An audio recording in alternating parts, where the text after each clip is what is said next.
Olha, o sexto episódio chegou com muitas alterações, ao mesmo tempo sem perder a essência dessa história tão incrível, mas eu acho que mais impressionante, ela trouxe também o que a gente pode esperar talvez de uma possível segunda temporada. A gente já sabe que foi confirmada essa segunda temporada, mas a gente já pode ter um vislumbre, principalmente para quem já jogou o jogo, quem conhece a obra de The Last of Us, mas também para quem não jogou e ainda pode ter algumas referências vindas aqui da gente, tá bom? Então vamos para análise porque tem bastante coisa pra gente conversar.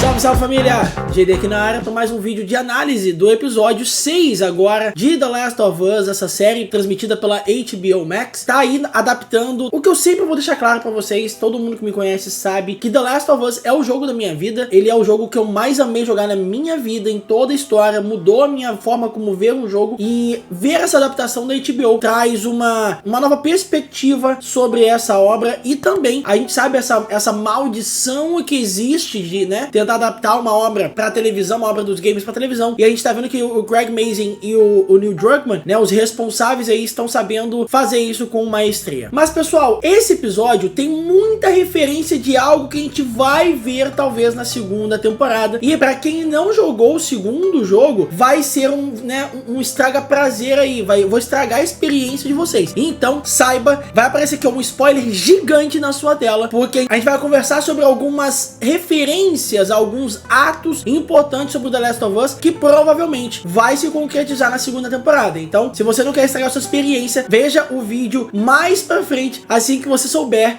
de maneira natural através da série. Mas, apesar do spoiler, eu acho que essas informações que a gente vai conversar aqui agora não estraga a sua experiência. Pode estragar, talvez, o fato de você desconhecer essa informação, mas eu acho que a experiência não vai estragar. Até porque a segunda temporada só vai sair daqui a um bom tempo e essa informação às vezes nem vai ficar na sua cabeça. Mas vamos lá, vamos falar um pouquinho sobre esse episódio 6, que tiveram bastante alterações. Eu particularmente 90% do episódio eu amei, me apaixonei pela forma como foi conduzida esse episódio, e alguns detalhes, igual ao episódio 5, me incomodaram um pouco, mas como eu falei, questão de opinião, uma visão crítica com parte dessa adaptação. Já vamos falar o que acontece no começo do episódio, onde o Joe e Ellie acabam, né, encontrando um casal, né, pegando algumas informações com eles sobre a localização do Tommy, aonde o Tommy estaria. Aqui, pessoal, essa cena não existe, né, no jogo, e o mais legal, eu gostei muito da forma como esse casal despretensioso, um casal que já aceitou a forma como está, né, o nosso mundo, como está essa infecção, eles deixaram o Joel e a Ellie um pouco mais confortáveis, vamos dizer assim, até porque uma coisa que eu vi pouquíssima gente comentar, eu acho que só eu talvez interpretei dessa maneira, a postura da senhora, né, do casal, se comportando ali, a forma como ela fala, o sarcasmo dela, esse cuidado dela, eu acho que refletiu um pouquinho na forma da Ellie durante o episódio. Eu achei muito similar o comportamento dessa senhora com a Ellie. Então eu acho que a Ellie se prova ser uma personagem muito observadora e vai trazendo esses três jeitos pra ela conduzir a sua forma, né, a sua evolução como personalidade. Eu achei muito legal, eu achei muito parecido. O que você acha? E os vagalumes? Eles aparecem no verão. Não os bichos, as pessoas. Tem gente vagalume agora? Aqui vem o primeiro detalhe que talvez eu já não gostei tanto. Eu não curto muito isso porque é interpretativo. Mas esses saltos temporais eu não gosto muito. Ali a gente viu que se passou 3 meses e desses 3 meses a gente pode estipular o que aconteceu, a gente pode imaginar. E eu não sou muito fã disso porque eu gosto de ver todo o desenvolvimento passo a passo. E isso é uma coisa que o jogo faz muito bem, né? Ele evita esses saltos temporais, mas a série acabou fazendo e eu não sou muito fã disso. Porém, vamos continuar porque, como eu falo, né, a série ela tá se provando uma série muito boa, uma das, se não a melhor adaptação de um game para a televisão. Então acho que até aí, é como eu falei, uma visão minha, esse salto temporal ele é muito complicado porque ele pode ser mal interpretado. Vamos falar agora especificamente do Joel nessa série. O Joel é um personagem que mostrou a maior evolução entre todos os personagens nesse 6º episódio, porque ele mostrou exatamente todas as fragilidades que o Joel tem perante toda a série. A gente viu ele desde o começo ser um cara rabugento, um cara respondão, um cara sem sentimentos. Na verdade, a gente percebe nesse 6º episódio que ele era um cara que tinha sentimentos, mas que não soltava à toa. Aqui a gente viu ele ter medo, ele ter raiva, ele ter ansiedade. E um detalhe muito importante, o Joel tá sentindo um aperto no coração, que aqui, pessoal, aqui eu vou comentar algo que eu particularmente pensei nas 2 vezes que eu vi isso, essa cena, e pode ser, gente, pode ser um baita spoiler. Eu espero estar errado, mas vamos ver. O Joel sentindo essa dor no peito, né? A gente sabe que o Joel ali tá beirando 50, 60 anos, eu não lembro exatamente a idade que ele tá na série, porém, essas dores que ele tá sentindo pode vir a ser, né, uma doença cardíaca, algum problema cardíaco que vai fazer com que ele morra no começo da próxima temporada. A gente sabe o futuro dele no segundo jogo, não vou comentar aqui para não estragar sua experiência, a gente sabe o futuro dele no segundo jogo, mas na minha perspectiva, eu acho que a gente pode ter uma baita adaptação, uma baita alteração comparado à história dele no segundo jogo com a segunda temporada. Eu acho que já estamos tendo esse vislumbre do que pode vir ou não a acontecer com o Joel. Nesse caso, na minha visão, a primeira coisa que me passou na cabeça quando eu vi essas cenas é que ele sente uma dor no coração, ele fica ofegante na neve, novamente ele sente essa apreensão antes de ver ali a menina, né, que lembra bastante a Sarah, ele sente essa dor. Eu particularmente acho que ele vai sim mostrar esse problema de saúde futuramente, e isso pode acarretar na morte dele. Mas voltando a falar dele, eu acho que ele é um personagem absurdo nesse 6º episódio. A gente vê ele feliz, a gente vê ele ansioso, com medo, com raiva, extremamente apreensivo em certas situações, mas eu gosto muito porque o Pedro Pascal, ele pra mim evoluiu demais como personagem e como ator dentro desse episódio, comparado principalmente ao Tommy e a Ellie. A gente viu uma certa adaptação aqui da represa, né? A gente passa muito tempo na represa durante o jogo, e Jackson, que é uma vila, que é uma comunidade que se passa já no começo do segundo jogo, esse encurtamento, vamos dizer assim, né, de perspectiva de um jogo para o outro, eu achei muito válido. E aqui a gente consegue ver dentro dessa cena, no meio do episódio, esse desenvolvimento do Joel para com a Ellie e o Tommy. Eu achei absurdo o que Pedro Pascal fez nesse episódio como profissional, como ator, trazendo essa insegurança humana dentro do personagem do Joel. Vamos falar da Ellie agora. A Ellie, pra mim, é uma personagem que vem se destacando. Pra mim, é a melhor personagem da série. Eu sou muito fã do Joel, mas eu acho que a Ellie vem se destacando aí como personagem na série, graças ao excelente trabalho da Bella Ramsey, que, como eu falei, a gente viu, por exemplo, ela já se inspirar num trejeito de um personagem figurante no começo do episódio, e ela vai se desenvolvendo também ali junto com a Maria durante todo aquele trajeto em Jackson, né? E deu pra perceber ali que a Ellie vai aprendendo com as pessoas. Ela já mostrou que aprende muito, que ela está seguindo, ela está usando como a maior referência dela o Joel, né? A forma como o Joel vê as coisas, como ele se segura, como ele se protege, a estratégia que ele usa para sobreviver. A Ellie tá praticamente copiando o Joel nisso. E aqui a gente vê a confiança dela já com o Joel, mas ela começando a aprender também com outros personagens, como foi o caso da Maria. Tivemos leves alterações aqui, mas eu vou falar essas alterações no final. Eu quero comparar aqui muitas coisas que eu vi na série que eu não vi no jogo, e coisas que eu vi no jogo que eu não vi na série. Mas continuando aqui, a Ellie, pra mim, ela tá se mostrando essa personagem que vai se tornar a protagonista, né? A principal protagonista. O Joel tem esse papel, e como eu falei pra você, ele tá mostrando, ele tá levando, ele tá sendo conduzido narrativamente a perder os holofotes pra Ellie. Ainda mais com o final desse episódio, que daqui a pouco a gente vai falar, a Ellie vai sim ganhar esse holofote que ela precisa, esse protagonismo, ela vai ganhar o palco que ela precisa pra poder tornar ali esse desenvolvimento que ela tá tendo, principalmente lá pra segunda temporada, onde o foco total vai ser ela. Um belo trabalho do Neil Druckmann tentando conduzir, eu acho que tanto o Greg Mazin como o Neil Druckmann, né, que são essas duas mentes brilhantes por trás dessa obra da televisão. É muito importante a forma como eles conduzem a Bella Ramsey para esse papel tão importante que é a Ellie. Eu não consigo mais ver a Ellie não sendo a Bella Ramsey, porque ela sabe exatamente incorporar e, quiçá, melhorar a Ellie do jogo. Eu queria muito poder falar sobre as referências Gente, esse episódio tem tanta referência dos jogos, tanta referência dos jogos, até mesmo as que não apareceram, a gente percebe a referência dela. Vamos falar a primeira referência, então, que eu gosto muito, que foi o casal lá no começo, o homem lá no começo do episódio, ele usando o arco e flecha. Isso é muito importante porque é uma grande referência a uma das principais armas do jogo, até porque a gente precisa trabalhar com stealth no The Last of Us, e o arco é uma das principais armas para isso. A gente teve uma das maiores referências, que foi Jackson. Como eu falei para vocês, Jackson é o principal expoente do The Last of Us Parte 2, porque é dali que tudo começa, é dali que os principais debates sociais começam, é dali que toda a estrutura emocional da Ellie começa. Então a gente tem essa parte muito importante referenciada na série, porque Jackson, querendo ou não, é realmente muito importante pro desenvolvimento do segundo jogo. Nós temos o cavalo, nós temos a roupa da Ellie, depois que ela troca de roupa, ela ganha aquela jaqueta rosa, né, com tons de rosa e branco, que também é muito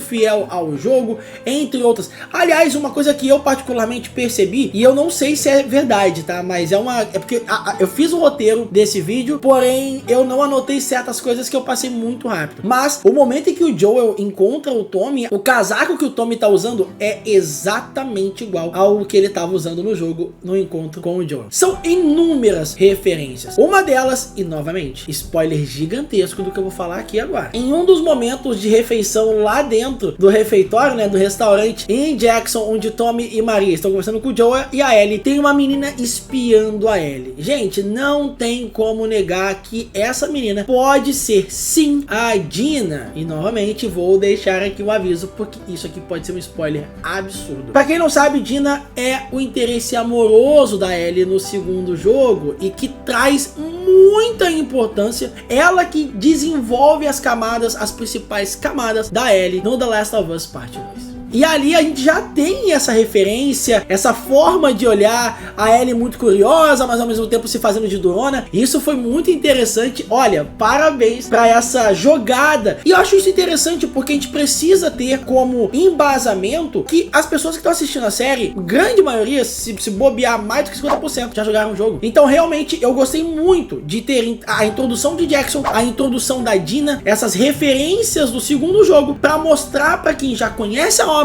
o que você pode esperar, não apenas daqui pra frente, como numa segunda temporada. Vamos falar de algumas alterações e que sim, elas são necessárias a certo ponto. Vamos falar das alterações que aconteceram da série pro jogo. Durante a série, Joel e Ellie acabam encontrando a represa e ali se desenvolve muito do que a gente conheceria, por exemplo, todo esse trabalho, né, do encontro entre Joel e Tommy. É muito importante essas alterações acontecerem, porque querendo ou não, além deles passarem lá, tem toda uma gameplay, no jogo a gente precisa encarnar o personagem. Na série, não necessariamente. A gente pode ter empatia, a gente pode entender, a gente pode compreender, a gente pode analisar. É muito diferente essa forma de ver um personagem de uma mídia que é o jogo e a outra mídia que é a televisão. Como aqui é muito mais desenvolvido a ação, toda essa parte de imersão dentro do personagem, na televisão, na série, a gente precisa ter um pouco mais de empatia, um pouco mais de desenvolvimento, principalmente de diálogo ou até mesmo de camadas do personagem. Então tivemos algumas alterações sim, menos ação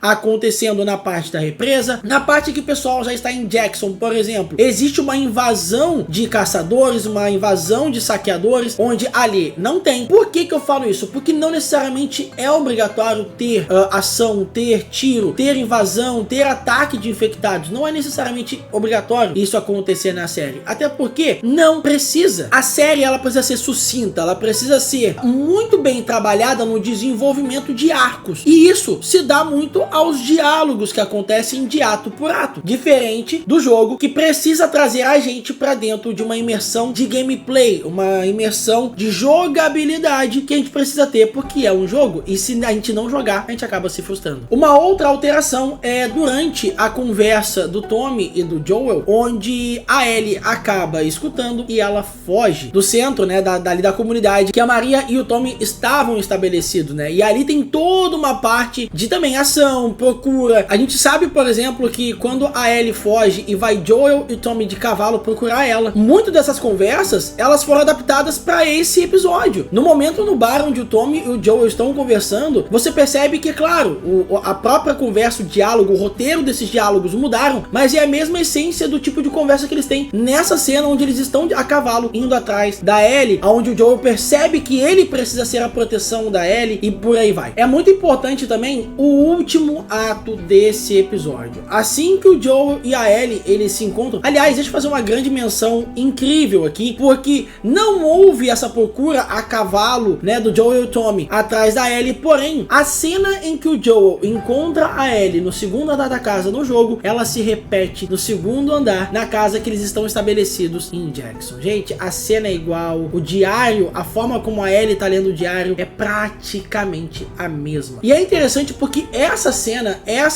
em especial, ela mostra e conclui o afeto entre Joel e Ellie. Isso é importantíssimo. Nessa cena, nessa preocupação, depois do Joel mostrar todas as suas camadas como ser humano, a gente percebe que foi sim, bateu o martelo e foi decidido o futuro, eu diria, o vínculo, esse apego que Joel e Ellie estão tendo, estão desenvolvendo desde o começo da série até agora, e aqui sim, Joel declara que ele faria tudo para proteger a Ellie e não ter mais uma pessoa que ele tanto gosta, de que ele tanto se envolveu, perecer nos seus braços, como foi o caso da Tess e da Sarah. Eu acho muito bonita essa cena. Novamente, por isso que eu falo desse pulo temporal, né? Nesse pulo temporal, porque acontece muita coisa da represa até a cena em que eles conversam e decidem continuar juntos. Acontece muita coisa no jogo. Uma coisa que a série fez, reduziu, alterou certas cenas, certos diálogos, mas em questão de essência, eu diria que a série ela está perfeita comparado ao jogo. Perfeita. Ela sabe mudar as conversas, mas sem perder o assunto, sem perder como eu falei, a essência do que eles estão conversando. Eles conseguiram mudar o formato de um personagem sem perder a essência desse personagem. O fruto que vai ser colhido ali nos próximos episódios. Eu tô falando exclusivamente da Maria. A Maria no jogo é uma personagem que não aparece tanto. Ela parece mais um amuleto do Tommy do que uma personagem imponente, uma personagem que impõe respeito, diferente da série. A atriz, aliás,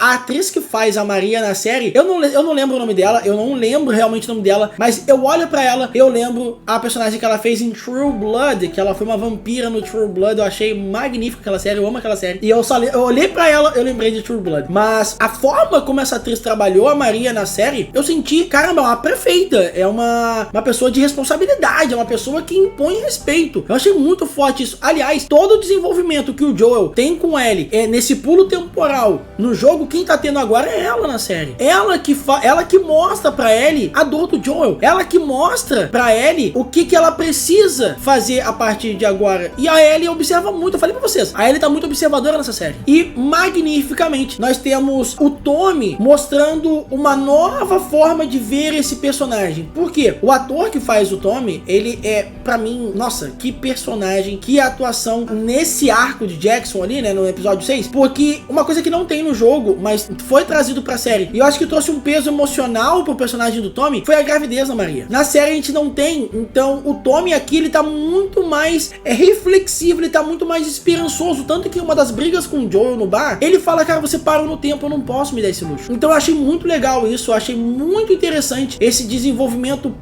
pequeniníssimo do Tommy na série. Lembrando que o Tommy no segundo jogo, né, no The Last of Us Part 2, tem sim uma baita importância. E eu acho que pra série pode se repetir. E vamos falar, pessoal, do último arco, porque eu ainda estou no quesito alterações da série do jogo. E aqui vem mais um ponto que eu particularmente não é que eu não gostei. Como é que eu posso explicar agora? Eu queria mais. A gente sabe que o arco da faculdade, ela envolve muita ação. Desde conflitos contra os caçadores, né? No jogo, isso acontece com muita frequência nessa parte da universidade. Aliás, lá também o Joel enfrenta baiacus, enfrenta instaladores, perseguidores. É muita ação na universidade. Porém, olha como é que eu vou comparar pra vocês o alto desse episódio e o baixo desse episódio, desse ato, na minha visão, na minha percepção. O alto é... Gente, eu falei isso 2-3 vídeos atrás do Analisando de The Last of Us, que é humanamente impossível Joel e Ellie enfrentar muitos caçadores bem armados. É impossível, gente. É é impossível. Tudo bem que televisão e jogo a gente pode sonhar, a gente pode ultrapassar o limite da normalidade, mas é impossível, gente, é impossível. No jogo é aceitável porque a gente tá na emoção, a gente tá nessa imersão, você tá na pele do jogador, mas na televisão é diferente. Na televisão a gente tem uma visão, uma forma de ver essa obra muito diferente. Então, eu gostei dessa parte, eu gostei dessa minimizada que deu nesse ato. Eu acho que foi sucinto, foi direto ao ponto, muito, muito bom. Lembrando que eles foram lá atrás de alguns cientistas, né, e não encontraram ninguém, apenas os caçadores. Agora vem a parte que eu particularmente prefiro no jogo. Apesar de ter muita ação no jogo, eu senti falta de pouquíssima ação, um mínimo de ação possível na série. Eu sei que aquele confronto do Joel com o saqueador, né, o caçador, eu achei muito leve, eu achei ok, foi só isso. Mas por que eu falo? Porque no jogo, a forma como o Joel se fere é muito mais emocionante. Tanto pra você ter uma ideia, que a câmera perseguindo o Joel, no momento em que ele se machuca, é muito legal. A forma, a fotografia do combate, da sobrevivência, todo aquele apelo, né, de energia que nós temos com o personagem e a Ellie tentando sobreviver numa emboscada, eu achei muito legal. Eu acho que poderia ter tido isso na série, uma leve emboscada, fazendo com que o ferimento do Joel fosse um pouco mais emocionante. Apesar de que no jogo é humanamente impossível o que aconteceu da Ellie sobreviver, né, ter que levar o Joel sozinho, a garota de 14 anos e tudo mais, mas eu gostei muito da forma como o jogo trabalhou isso. Eu acho que a série resumiu demais. Mas saibam que no próximo episódio, o episódio 7, nós vamos ter o que eu considero o meu arco favorito de The Last of Us. Eu tô muito ansioso pra essa adaptação e eu quero muito ver como o Greg Mazin e o Neil Druckmann, eles vão desenvolver isso de maneira a alegrar quem ama esse arco de The Last of Us. Gente, eu fico por aqui, não esqueça de se inscrever, deixa o like, comenta aqui embaixo o que você tá achando. É muito importante essa interação de vocês. Lembrando que o filme do Mario Bros tá chegando aí e outras obras também, a gente vai trazer analisando aqui pra vocês. Tá bom, gente? Um grande beijo e até mais.